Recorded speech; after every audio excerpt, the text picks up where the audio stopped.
Hi guys, welcome back. So this module is Module 2. Module 2 is for complementary and integrative health educational modules for pain management. In this module, I will talk about the different types of complementary and integrative health therapies you can use.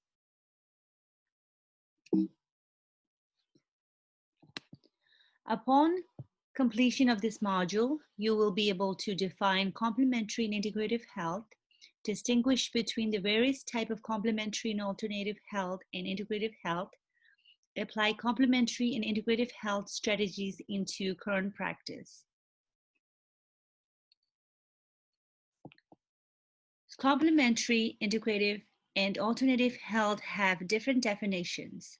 Complementary health is offered in addition to a standard conventional care. Integrative health is relationship-based care that encourages individual and society to discover ways to promote well-being across one's life. Alternative medicine is when you use complementary and integrative health instead of the conventional treatment. Complementary and integrative health is not defined by any type of intervention. It is not acupuncture or chiropractic alone. It is a combination of treatment that help create a complete and collaborative solution. In the past, complementary and alternative medicine was used, which has now been changed to complementary and integrative health. Complementary health in 2007 National Health Interview survey found that 38% of adults and 12% of children had used CAM in some form during the 12 months prior to survey.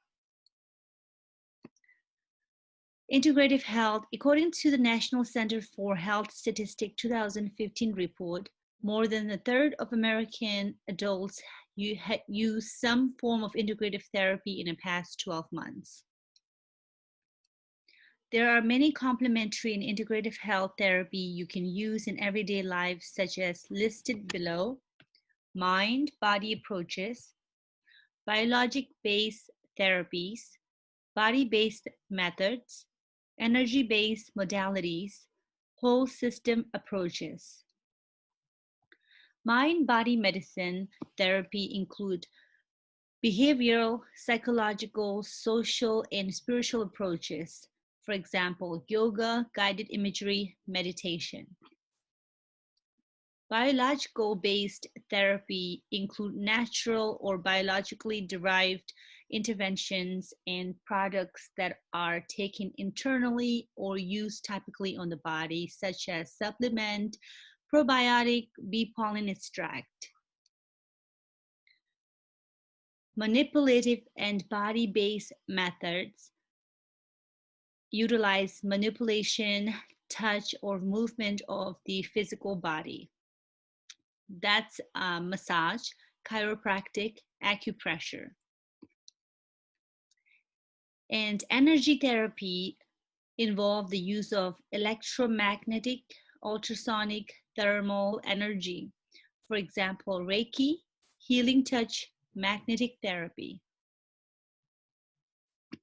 And whole system have unifying theory or philosophy of disease and healing process for diagnosis and multiple treatment option. For example, Chinese medicine and shamanism. Here are a few more examples of the mind, body, and spirit therapies in addition to the previous slides. We talked about acupuncture, chiropractic, but here are some more: hypnosis, Tai Chi, herbal therapy. We'd like to go over some storyboard. Assume the following occurred. Mrs. Smith has persistent chronic pain due to confirmed spinal stenosis. Mr. Smith has a severe knee pain due to osteoarthritis. And Mrs. Smith relates to you that opioid prescription for her chronic pain is not effective and causes frequent side effects such as migraine and fatigue. Mrs. Smith wants to explore integrative therapies. Mr. Smith states that he has been taking prescribed opioid for many years. He desired to minimize the use of the opioid but still achieve pain control. Mr. Smith wanted to explore integrative therapy as well. Mr. and Mrs. Smith both arrived at your office and asked if you would recommend any other therapies besides the conventional treatment. You have a plan.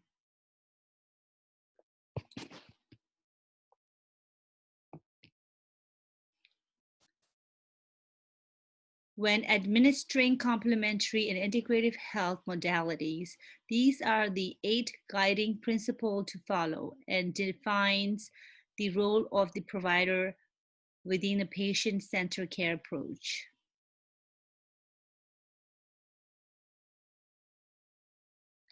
Following the 8 guiding principles, the holistic assessment of the patients determined. It is important because it pinpoints the patient's need and recommends the type of care that will work best for them.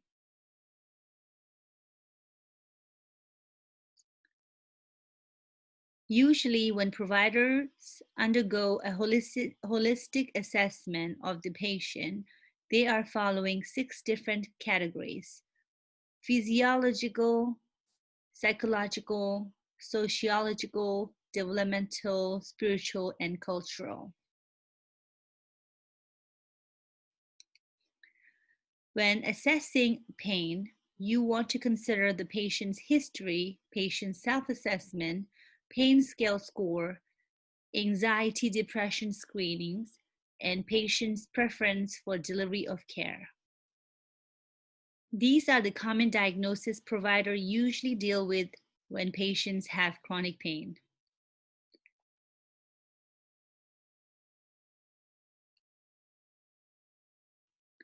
Holistically, the plan for chronic pain is what is listed on this slide: chiropractic, physical therapy, weaning off medication, heat therapy, meditation, pain management referral, aromatherapy, yoga, acupuncture, aquatic therapy.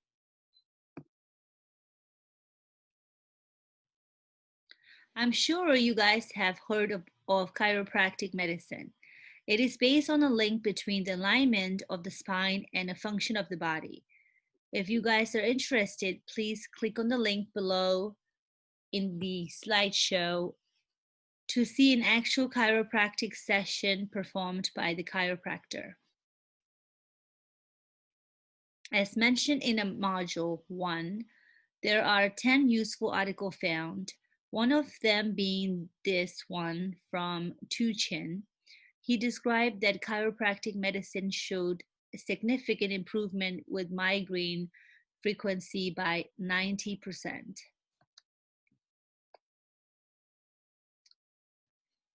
This evidence-based article by Mann and Mattox showed improvement on chronic neck and low back pain with chiropractic medicine.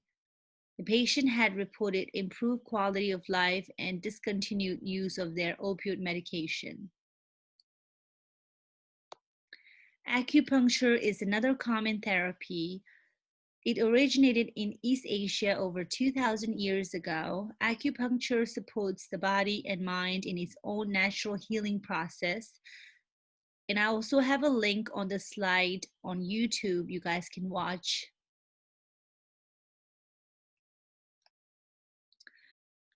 Here is the reference diagram for the human body meridian point when using acupuncture. Meridian function as network, a highway system that maps out throughout the entire body.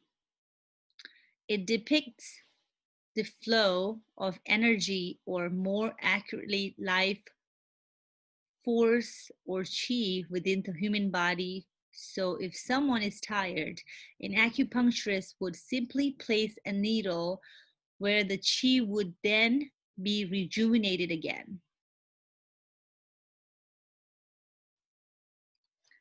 This is an evidence-based research showing how acupuncture is less costly than the standard care. Here is another evidence-based article on the effectiveness of acupuncture on chronic pain.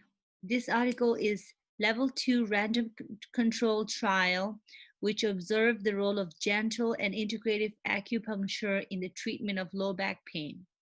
The treatment group received acupuncture for 60 days, and women demonstrated a greater reduction of pain than men. Meditation is another form of complementary and integrative health that most people practice at home with little to no cost.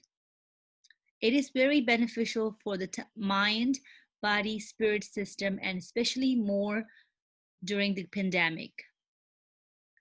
For instance, patients experiencing depression and anxiety due to chronic pain would have felt an increased level of depression from the pandemic. Meditation would help resolve this, or at least reduce stress. I'll also have a link on the slide that you guys can watch. It is a 7-minute meditation that you could practice at home. As mentioned in previous slide, meditation helps the negative responses such as depression due to pandemic. Here is another article by Luigi Hernandez involving a focused discussion group of 25 adults ages 65 and older. The study found that the mindfulness meditation was effective with coping with pain and overcoming fear of pain. Aromatherapy is another form of complementary and integrative health. There are different types of aroma that one can use, and it does different things to the body, such as cedarwood for a stress relief, lavender to help with sleep. Essential oils could be used in various forms, candle, diffusers, etc.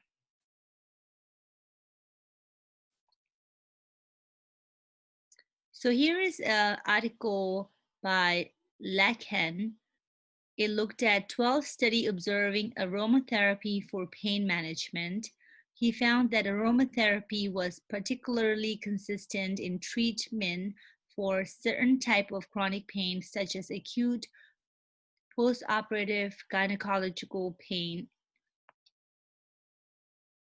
I think when people think of massage therapy, they usually group it along with chiropractic and aromatherapy. They're actually different. According to the National Center for Complementary and Integrative Health, massage therapy involves manipulating of the soft tissue of the body, while aromatherapy, when combined with massage, increases the effectiveness. Another evidence-based article involving a controlled trial study of 90 elderly individuals with knee osteoarthritis pain. The group received 15 to 20 minutes of aromatherapy massage twice for 3 weeks. The chronic pain was reported as reduced, with the subjects relating increased functional status and improved quality of life. Brosio performed a literature review of 11 articles on massage therapy and found that it was quite effective in improving pain relief and improving functional status. Here are more storyboard analysis. In this storyboard, we will go over Mr. and Mrs. Smith dialect back and forth with provider. Holistic assessment for Mr. Smith. Returning back to Mr. Smith, you as a provider have completed his holistic assessment. Mr. Smith has been suffering from knee osteoarthritis for many years. He's on Percocet every 8 hours daily. His pain level is 7 out of 10 with current medication. His depression score is 12, moderate. He's feeling fatigued and sleeps most of the time. Mr. Smith wants to go back to his previous activities like walking with his wife. Here is the following exchange between you and Mr. Smith. Provider, have you taken any other home remedies or other treatment for this? Mr. Smith says, I do stretching and apply ice. Provider, okay. Have you seen a specialist for your knee pain? And Mr. Smith says, yes, I have in the past. I received steroid injection, but it was short term. So it didn't help him much. And provider, have you tried any integrative alternative therapy in the past? Mr. Smith says, no, I have not, but I've heard about aromatherapy and it sounds interesting. Provider, okay, with these integrative therapies, what are some of your goals? Mr. Smith says, well, I just want to be able to walk with my wife without being tired and sleepy all the time. Provider, I'm going to recommend physical therapy and also provide you with a list of aromatherapies you could use. Mrs. Smith's holistic assessment included the following exchange. I have spinal stenosis on my lower back for many years. The current medication I'm on is Tramadol, which gives me frequent migraine and makes me tired all the time. Provider, okay, Mrs. Smith, please tell me, what do you do when you're not in pain to stay healthy? Mrs. Smith says, I like to take walks with my husband, but we both find it difficult with our current medication. Provider, what is your pain level now and what is the pain level you would like to achieve to walk with your husband again?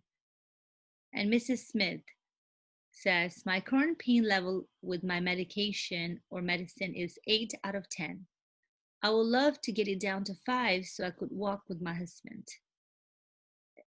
And provider, have you tried any integrative alternative therapies in the past? And Mrs. Smith says, yes, I've tried physical therapy, but it didn't work for me. And the provider, are you opposed to trying anything else? And Mrs. Smith says, no. I would really want to know if chiropractic is the right treatment for me, as I've heard many great things about it from my friends. Provider, oh, that's wonderful. Yes, I will certainly provide you with referrals to chiropractor, but I would like you to get x-rayed first to rule out any fracture. And Mrs. Smith, yes, I could do that. Providing both Mr. and Mrs. Smith with a holistic plan was simple because they both have general knowledge on integrative therapies. They're willing to try something new to complement or integrate into their current treatment plan.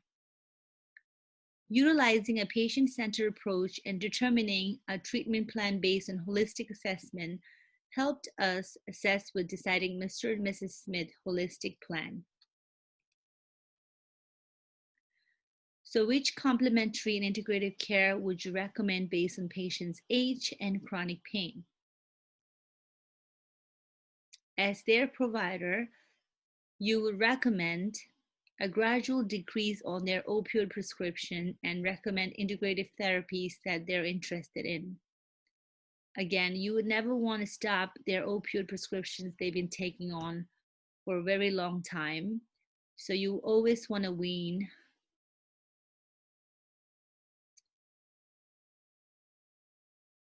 And that is it for our module.